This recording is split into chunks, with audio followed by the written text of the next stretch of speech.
I'm an intern working at the Center for Entomology in Colombia. Like all interns, I do the jobs everyone hates. Fetching coffee and tea, delivering mail, janitorial work, etc. The hours are long and the pay is non-existent. And the people are rude. All that said, though, I'm learning a hell of a lot. I get to work with some species seen nowhere else in the world. The other night, I was mopping the floors. Since the center is in the middle of the rainforest, quite a bit of mud gets tracked in by the researchers and employees. So, every night, usually well after midnight, I'm the last guy in the place until it's all cleaned up. One of the final rooms I clean is where Scolopendra gigantea are housed. I hate that room. Despite my love of insects and bugs and spiders and all manner of other creepy crawlies, giant centipedes scare the hell out of me. They shouldn't be so big and aggressive. Something about them seems out of place in a rainforest that otherwise appears to have an equilibrium among the species. Or maybe I'm just a wimp. Anyway, giant centipedes are a major point of focus for the center.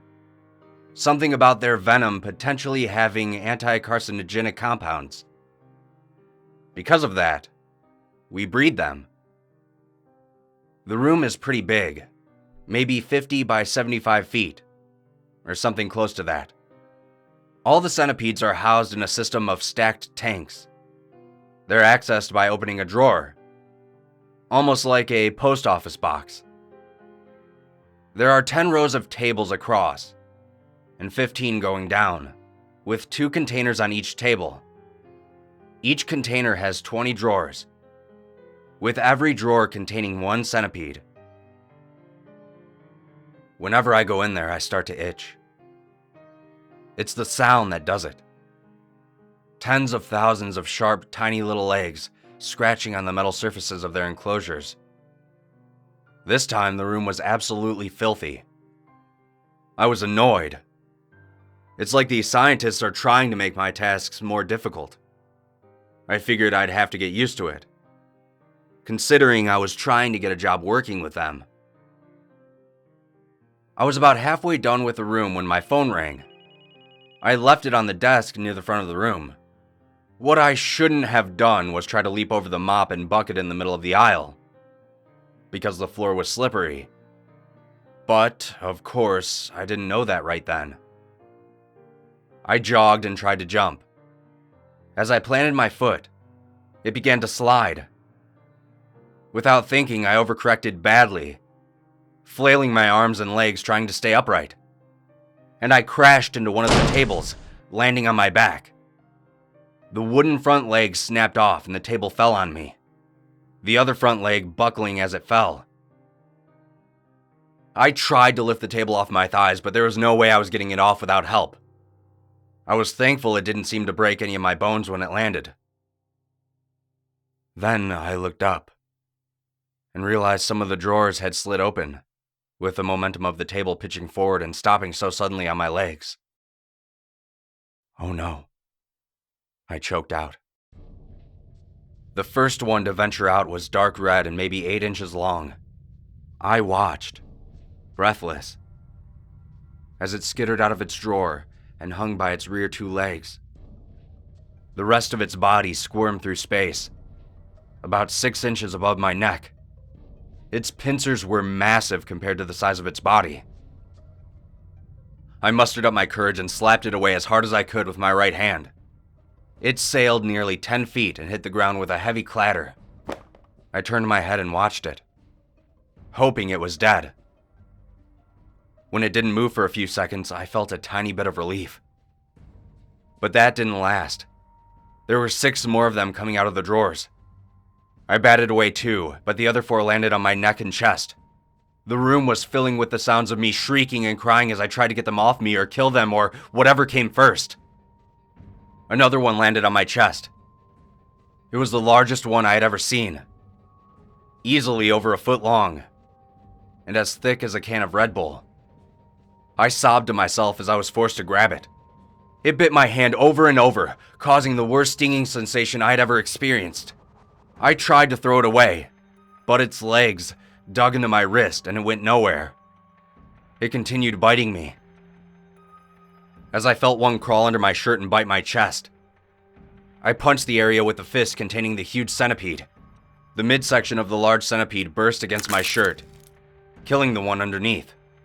Thick, orange slime coated my hand, shirt, and had splattered on my face. Now I was able to throw the remains of the big one away, and slap and punch at the others until they too were dead. The whole ordeal lasted maybe a minute and a half, 2 minutes tops. I sobbed on the floor and tried to nurse the bites on my hand, chest, and neck. The pain was excruciating, like the sting of 10 hornets. After another 5 minutes, I was fairly certain that whatever was going to come out of the drawers had already been dealt with. 10 minutes after that, one started to crawl up my leg. This time, there was nothing I could do. I tried to thrash my legs around as best I could, but they couldn't move much with the table pinning my thighs. It wandered up and up.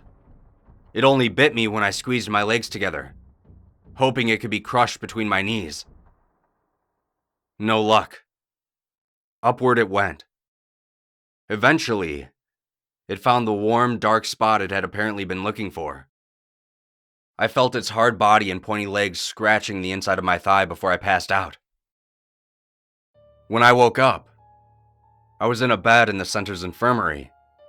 Apparently, the venom from the centipedes is more toxic than I even knew. That's why I passed out. My hand and neck are terribly swollen, and the welt on my chest is the size of a golf ball. My thighs ache from having the table on them all night. They said I was lucky I didn't develop compartment syndrome. Yeah, lucky. I happily took the Valium they gave me, as memories of the night before slowly came back and brought horrible anxiety with them. I stayed in bed for a couple hours, chatting idly with the pretty med student who was in charge of the infirmary that day. She was horrified by what happened to me. She couldn't stop telling me how brave I was and that the people who found me were so worried that I was going to die. I nodded, and jokingly asked what they said when they found the one in my pants. She looked puzzled. "We wanted to get the anti-venom in you quick," she told me. "We didn't take off any of your clothing." As she spoke, I felt an inquisitive antenna brush my groin. It took her a full 10 seconds to realize why I was screaming.